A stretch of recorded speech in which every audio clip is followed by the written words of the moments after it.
Right after a breakup, most men do not think, "I lost the love of my life."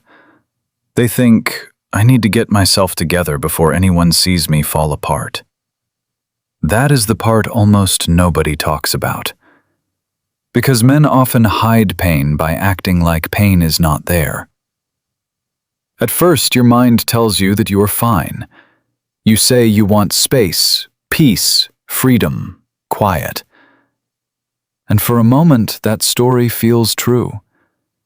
No more arguing, no more pressure, no more emotional weight. But here's the truth. Relief is often the first mask grief wears. A man may feel lighter for a few days. He sleeps longer, he scrolls more, he goes out more. He tells himself, maybe this was for the best.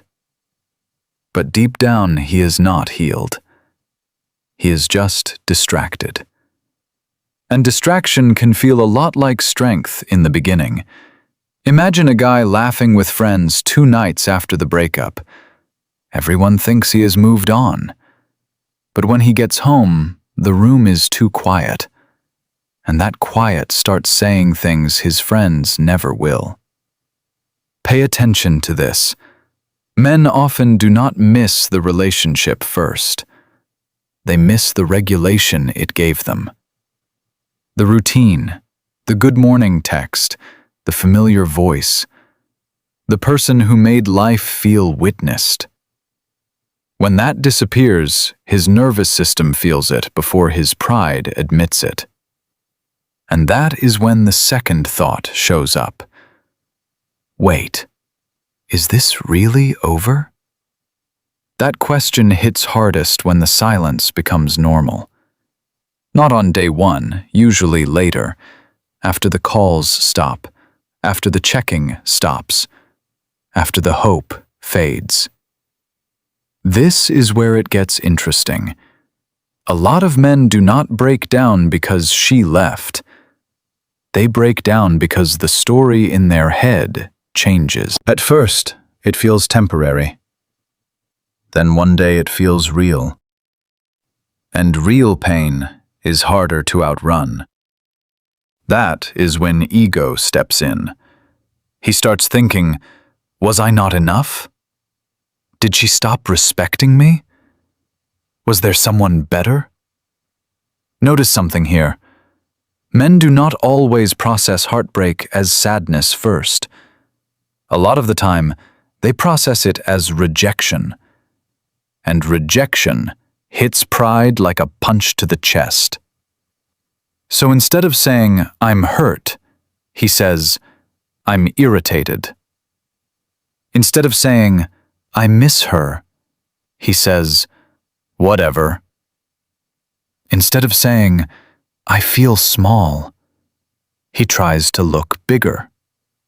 Maybe he posts more. Maybe he disappears. Maybe he starts chasing attention he does not even want. For example, a man might suddenly follow new women online, not because he is healed, because he wants proof that he still has value. But here's the truth. Validation can distract the ego, but it rarely calms the heart. And once the ego gets bruised, another thought starts looping. What exactly went wrong? This is the replay stage. He starts mentally walking through old conversations. He hears his own words again, but now they sound different. He remembers the night she went quiet. He remembers the message he ignored. He remembers that one small look on her face. Things he brushed off before suddenly feel huge. Pay attention to this. Men often understand the emotional damage after the relationship ends, not always during it. Because many men are taught to solve problems, not sit inside feelings. So while the relationship is happening, he may stay defensive. But after the breakup, there is finally space to reflect. And reflection can hurt more than conflict. He starts wondering if he should have listened more, or opened up more, or fought harder, or left sooner. This mental replay is exhausting, because there is no way to win an argument with the past. Picture a man sitting in his car after work. Same route, same music, same road. But now he is replaying one sentence she said 3 months ago. A sentence he did not understand then. A sentence that suddenly explains everything now. This is where it gets even deeper.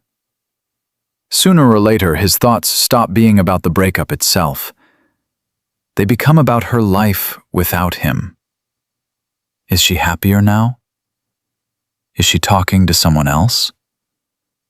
Did she move on faster than I did?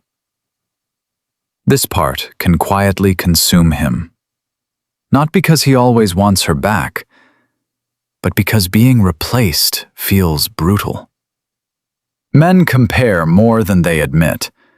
They compare looks, status, confidence, money, attention. They compare the man she might choose next with the man they were. And that comparison can wreck sleep.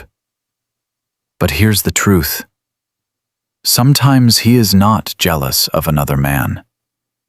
He is jealous of the version of her that he no longer gets.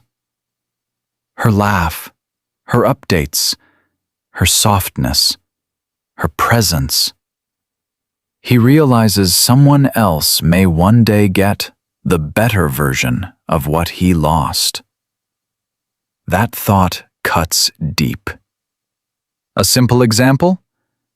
He sees she changed her hair, looks healthy, and seems calm. Suddenly, he does not just miss her. He feels left behind by time itself. And then comes one of the hardest thoughts of all. Should I text her? This is the battle between emotion and control. Part of him wants one message to break the tension. Just one message, just one opening, just one sign. But another part says, do not give away your dignity.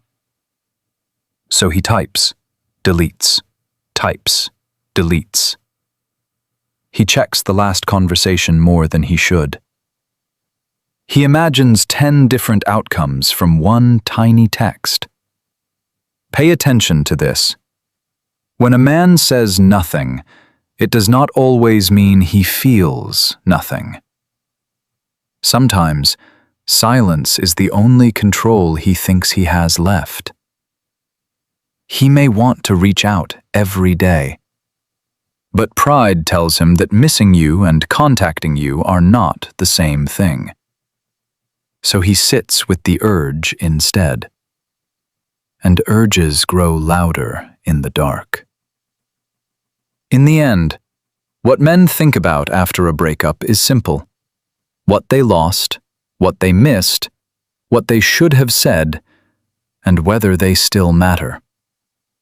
If this hit home, stay close for the next one.